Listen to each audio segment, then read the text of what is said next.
I feel like I learnt so much during the process of making this movie that it's really difficult to know what to say to people other than, you know, do whatever you can to get a chance to have that experience. Judy and Punch is a live-action reimagining of the classic Punch and Judy puppet show, but it sort of takes that historical assembly of stock characters and tradition, and it takes it in a pretty different direction and turns what we know about that show on its head.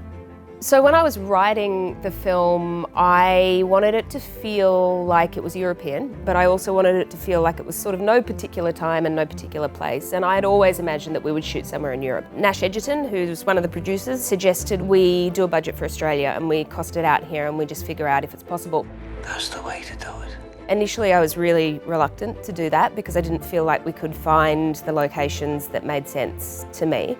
That was when Michelle Bennett came on board to have a look at it for us and put together a budget, and Michelle and I went and did a bunch of really early stage recce's down in Victoria. When we discovered Montsalvat, I sort of looked around and I thought, oh, okay, this is interesting. This is potentially a way to do this, and potentially the only way to do it in Australia. And there's something really fantastic about the weird mishmash of architectural styles that Montsalvat has and its history, and it just felt otherworldly in the right way. Then we went and scouted a lot of the Dandenongs and we found some sort of forested areas with a lot of European trees that we felt could work, and it sort of expanded from there. Ladies and gentlemen, the one, the only, the greatest puppeteer of our time, Professor Punch!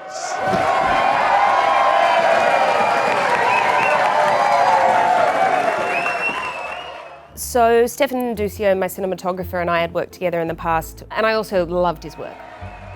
When she talked to me about Judy and Punch, I was very excited about the story and the place and the script. I also knew Mirrah Foulkes really well. We'd shot a couple of short films together, and so I think Mirrah was helpful in getting me on board that project. We were both really excited about trying to create a certain type of look that felt otherworldly and old world. We initially wanted to shoot it on celluloid on film, but when that didn't become an option, we looked into the next best thing for us, which was the oldest lenses we were able to find, which were Panavision B series anamorphic lenses, which have been around since the 1960s. And doing a lot of research on a company called LiveGrain from the USA, who specialised in a very authentic looking film texture and grain that could be applied to digital images. And I felt the combination of that lens and grain package, while also being shot on a modern camera like the Arri Alexa, really helped give it a texture and feeling like these images could have been captured hundreds of years ago. We were shooting 5-day weeks. Every Saturday, Steph and I'd spend the entire day shot listing the week to come. He actually has this really great software on his iPad where he can do a sort of a digital shot list. So we'd do that for every scene and he would email it to me. And you know, quite often we'd break from it, and we wanted to allow ourselves the freedom to break from it. But just given the pace, we wanted to have a really solid backup plan that we could fall back on.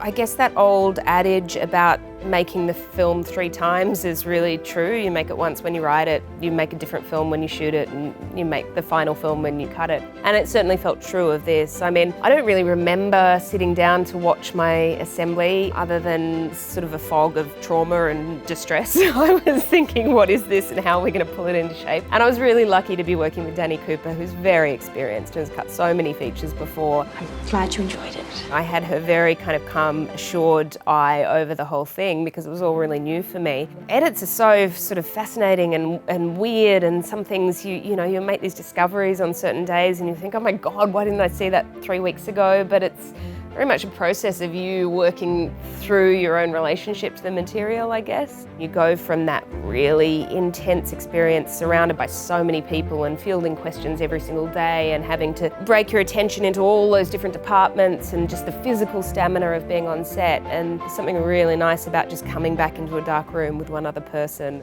If your true want is to resurrect our show, you have to stay on the straight and sober.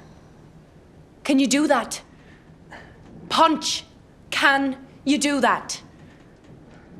It's one small slip, my love. I got excited. From now on, only good decisions. That's a Punch promise.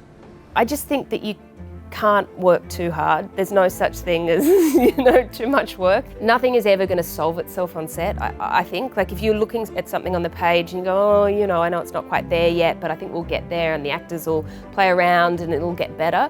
In my experience, you have to solve everything before you get there, and if you are there and something doesn't feel right, I now don't really believe in going, oh, it's okay, we can figure that out in the edit, we can make it work. I actually believe in just like fighting tooth and nail to make it work on the day. It's really hard to fix things when you haven't got what you want. I would really encourage people, if they can, to try and see it on a big screen. I think it's one of those films that when you see it with other people around you, I think it's a really different experience. It's an interesting communal experience, hearing how other people react to the unusual tonal shifts and things that happen in the movie. So go and see it on the big screen if you can.